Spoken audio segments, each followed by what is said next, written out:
विकासशील देशहरूबाट निरक्षरता उन्मूलन गर्नु सहस्राब्दी विकास लक्ष्यको उच्च प्राथमिकता हो।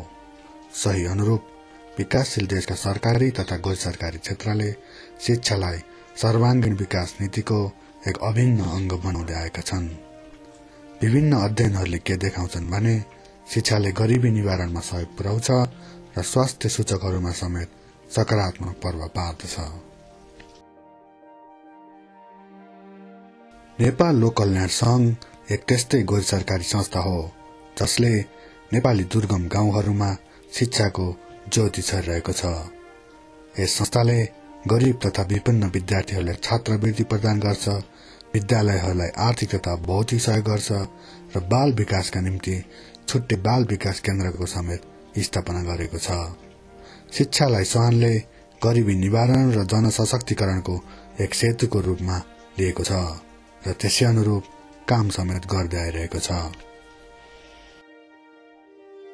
शिक्षा चाहिँ नै के अरे यो हाम्रो गरिबी यानि हाम्रो चाहिँ अज्ञानको एउटा चाहिँ नभएको एउटा शिक्षा भएन भने त्यसमा हामी मुक्ति पाउँदैन भन्ने एउटा जुन भावभित्र चाहिँ एउटा जन्लाएको छ ममा हो। त्यसैले नै मैले चाहिँ शिक्षालाई विशेष गरी हामी शिक्षाको लागि प्राथमिकता संस्थाको रूपमा दिइरहेका छौँ र त्यसरी गइरहेको छौँ।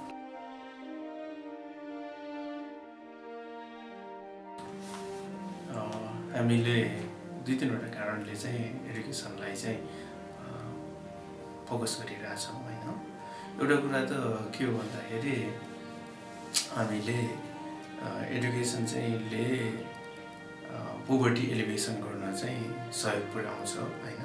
जुन एउटा पोभर्टीको चाहिँ चेन छ, पोभर्टीको चेनलाई चाहिँ ब्रेकडाउन गर्नको लागि सबभन्दा महत्त्वपूर्ण चाहिँ कुरा भनेको एडुकेसन हो होइन। एडुकेसनले चाहिँ त्यो पोभर्टीको चेनलाई चाहिँ ब्रेक गर्छ। अर्को कुरा भनेको चाहिँ तपाईँको सस्टेनेबल डेभलपमेन्टको लागि एजुकेसन चाहिँ महत्त्वपूर्ण कुरा हो।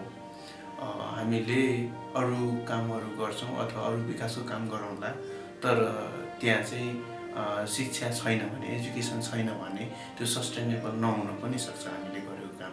त्यसकारण चाहिँ मुख्य यो दुईवटा कुरालाई चाहिँ हामीले फोकस गरेर एजुकेसनलाई चाहिँ प्रोग्रामलाई चाहिँ हामीले हाम्रो स्वानको एउटा सुरुवात नै हाम्रो एजुकेसनबाटै भएको हो।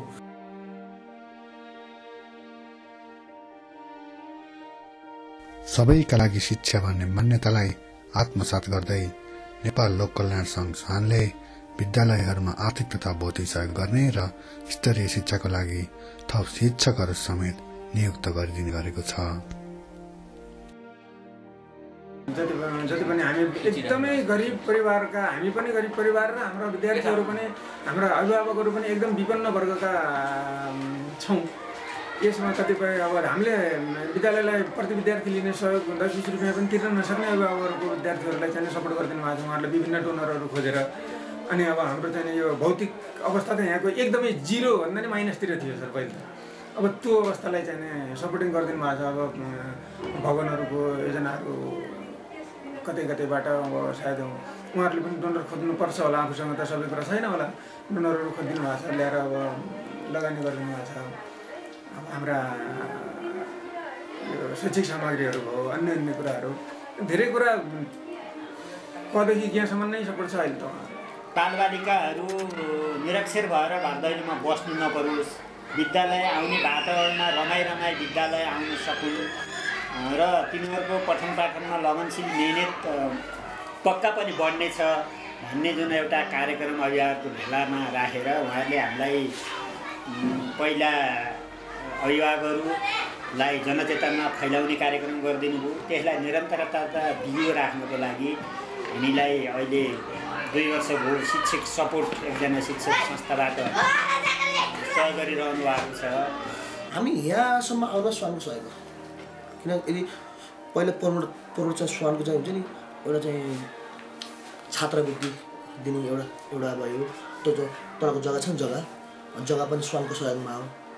अनि स्वान पनि त सहयोग गरेर चाहिँ यहाँसम्म ल्याउन सबभन्दा स्वान विशेष गरी कार्य र अनि सङ्घको मनाउनुहुन्छ। विद्यालय सहयोगका अतिरिक्त स्वानले गरिब तथा जेएनआर विद्यार्थीहरूलाई छात्रवृत्ति समेत दिने गरेको छ। स्वानको छात्रवृत्ति पाउनेमा दलित, अपाङ्ग र टुहुरा विद्यार्थीहरू समेत छन्।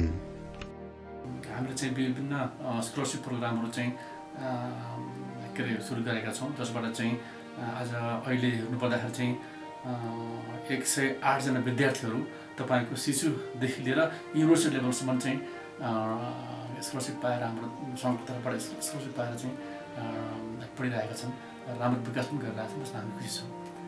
हामीले खास गरेर जुन गरिब जेएनदार विद्यार्थीहरू हुन् जसले पढ्न पाइराखेका छैनन्, त्यस्तो बालबालिकालाई चाहिँ उनीहरूको उच्च शिक्षा हासिल गर्ने बाटो चाहिँ नरोकियोस् भनेर अहिले छात्रवृत्ति पनि प्रदान गरिराखेका छौँ।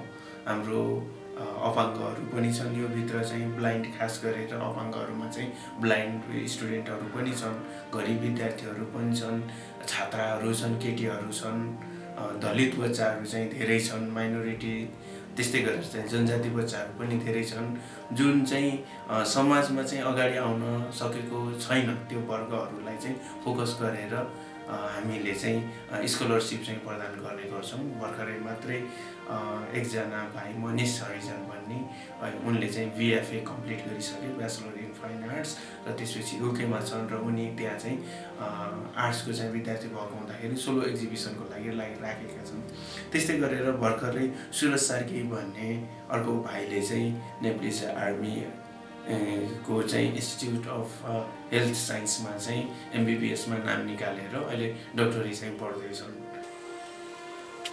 मेरो नाम उत्सव गौतम, घर नवलपरासी।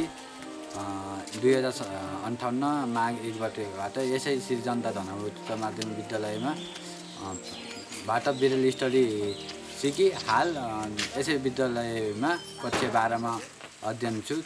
स्वान संस्थाले सहयोग गरेर नै अहिलेसम्म म पढिरहेको छु। आशा छ आगामी दिनहरूमा पनि यो संस्थाले अझै मलाई बाटो देखाउनेछ र अप्ठ्यारो परेको बेलामा सहयोग गर्नेछ भन्ने आशा गरेको छु।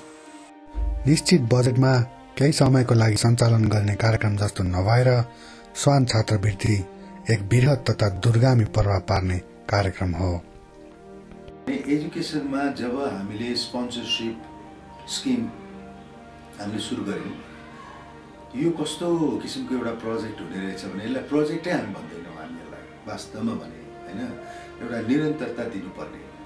जहिलेदेखि यो सुरु भयो यसको कहिले अन्तै नहुने जस्तो, किनभने अब नर्सरी होइन किन्डरगार्टनदेखि पढ्ने एउटा बच्चालाई हामीले भनौँ न ब्याचलर डिग्री मास्टर्स डिग्रीसम्म पढाउने हाम्रो योजना हुन्छ, त्यसलाई त स्टपै गर्न सकिँदैन। अनि एकजना बच्चा मास्टर्स डिग्रीसम्म पढोस् भन्ने हाम्रो जुन इच्छा छ, त्यो गर्दै जाँदाखेरि अर्को बच्चा फेरि नर्सरीदेखि सुरु भइसक्छ। नेपालको साक्षरता दर करिब 64% रहे पनि दलित, जनजाति र उत्पीडित वर्गमा निरक्षरता व्याप्त छ। दलित समुदायमा छोराछोरीलाई विद्यालय नपठाउने प्रचलन अझै विद्यमान छ। यही समस्यालाई सम्बोधन गर्न स्वानले दलित समुदायलाई लक्षित गरी बाल विकास केन्द्रहरूको स्थापना गरेको छ। यसले दलितका छोराछोरीहरू पनि विद्यालय भर्ना हुने क्रमलाई बढावा दिएको छ। विद्यालयको वातावरणमा घुलमिल गराउन चाहिँ सजिलो हुने, अर्को विद्यालयमा विद्यार्थी सङ्ख्यामा वृद्धि देखिने र सानैबाट विद्यार्थीहरू चाहिँ अब विद्यालयमा आउने वातावरणै सिर्जना हुने र उनीहरूलाई चाहिँ अब घरमा चाहिँ त्यतिकै धुलो माटोमा खेल्ने वातावरणबाट चाहिँ वञ्चित भएर स्वास्थ्य जीवन जिउनको लागि पनि अलिकति मद्दत गर्ने।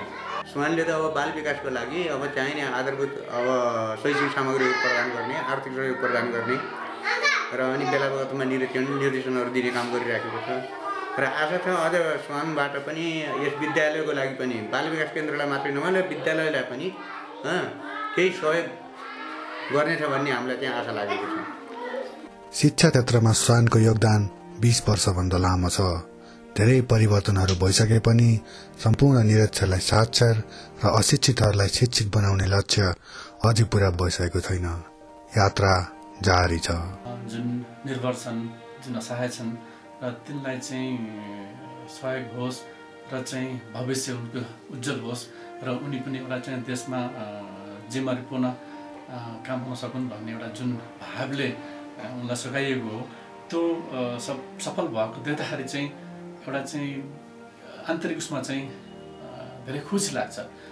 तर साथसाथै एउटा अझ पनि के हुन्छ भनेदेखि जति गर्न पर्ने हो अझ हामीले गर्न सकेका छैनौँ कि भन्ने त्यो भाव पनि फेरि साथसाथै जति राम्रो गरिरहेको देखिन्छ विद्यार्थीहरू हाम्रो उसबाट चाहिँ पढिरहेको विद्यार्थीहरू अब विभिन्न किसिमको पोस्टरमा छन् होइन, उनीहरू चाहिँ राम्रो प्रगति गरिरहेका छन् र त्यो प्रगति देख्दा एक तारिक खुसीको साथसाथै त्यो खुसीमा फेरि बाँधिएको के भने जिम्मेवारी अझ मैले निभाउन सकेको छैन कि यसमा अझ पनि केही गर्न सकिँदो रहेछ नि अझ लागेदेखि त भन्ने किसिमको त्यो भाव पनि सँगसँगै आउँछ। अशिक्षा, गरिबी, पछौटेपन र असमानताको अन्त्यका लागि परेका स्वान जस्ता आजका वास्तविक परिवर्तनकारी शक्तिहरूलाई हर तहबाट सहयोग र समर्थन गर्न सकेनौँ भने समृद्ध र समतामूलक समाज निर्माण गर्ने हाम्रो सपना पूरा हुने छैन।